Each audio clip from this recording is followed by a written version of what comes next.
नमस्कार दोस्तों, आपका स्वागत है देखा जाना समझा कि आज की श्रृंखला में आज मैं आपको बताने जा रहा हूँ कैबिनेट ने जो नई नीति शिक्षा नीति लागू की है, न्यू एजुकेशन पॉलिसी 2020, उसके बारे में बताने जा रहा हूँ। जो 34 साल बाद शिक्षा नीति में बदलाव किया गया है, इस शिक्षा नीति की उल्लेखनीय बातें जो हैं वो मैं आपको सरल भाषा में बताने जा रहा हूँ। जिसमें हम इसमें देख रहे हैं जो नई शिक्षा नीति में रखा गया है, स्कूली शिक्षा को 5+3+3+4 फार्मूले के तहत पढ़ाया जाएगा।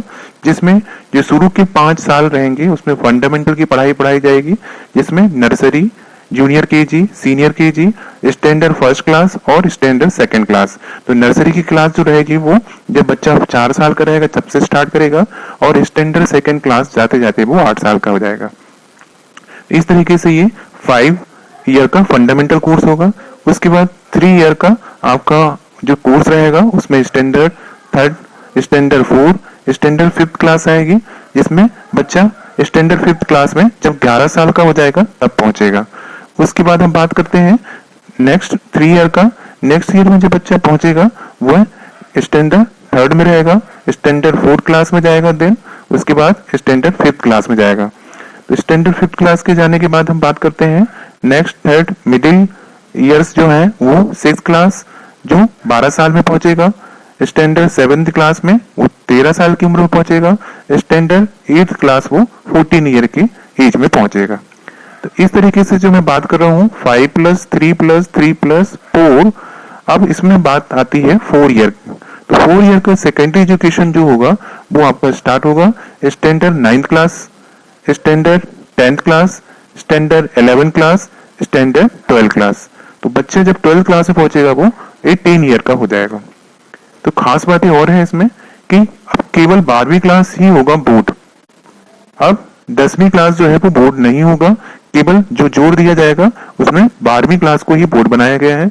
जो कॉलेज की डिग्री होगी वो 4 ईयर की होगी, 4 साल की होगी और 10वीं बोर्ड को खत्म कर दिया गया है नई शिक्षा नीति में।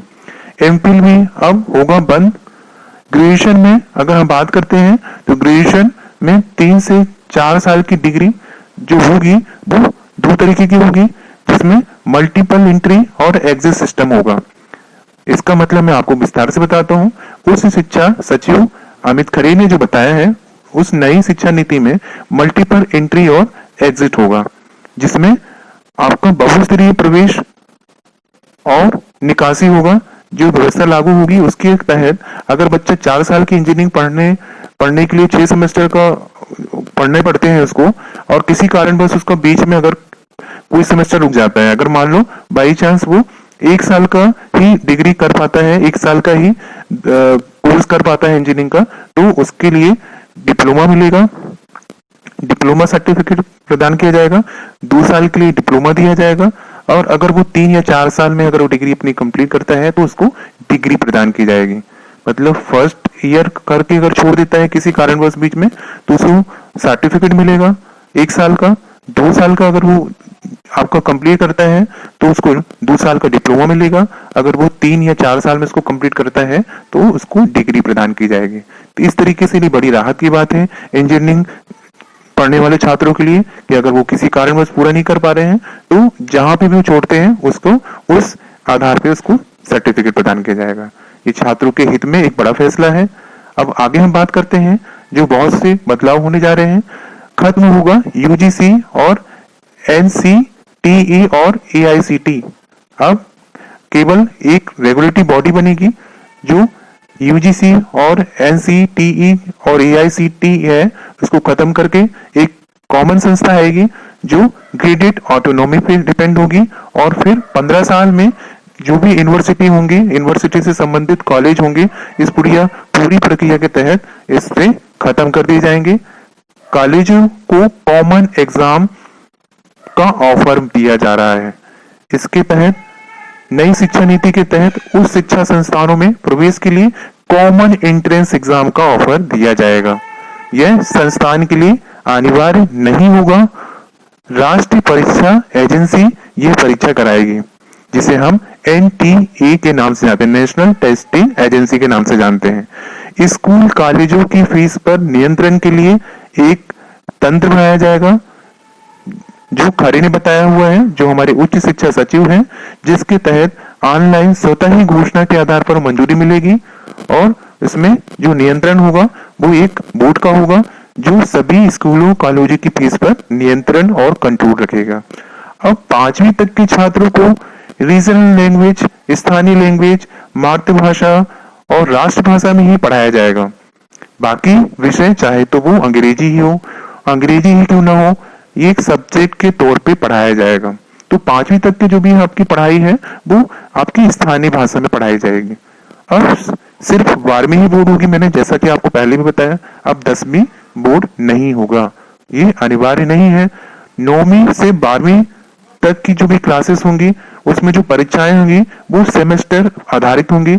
स्कूली शिक्षा को जो फार्मूले में डिवाइड किया गया है 5+3+3+4 फार्मूले के तहत उसमें पढ़ाया जाएगा, जो कि मैंने अभी ऊपर आपसे चर्चा की है।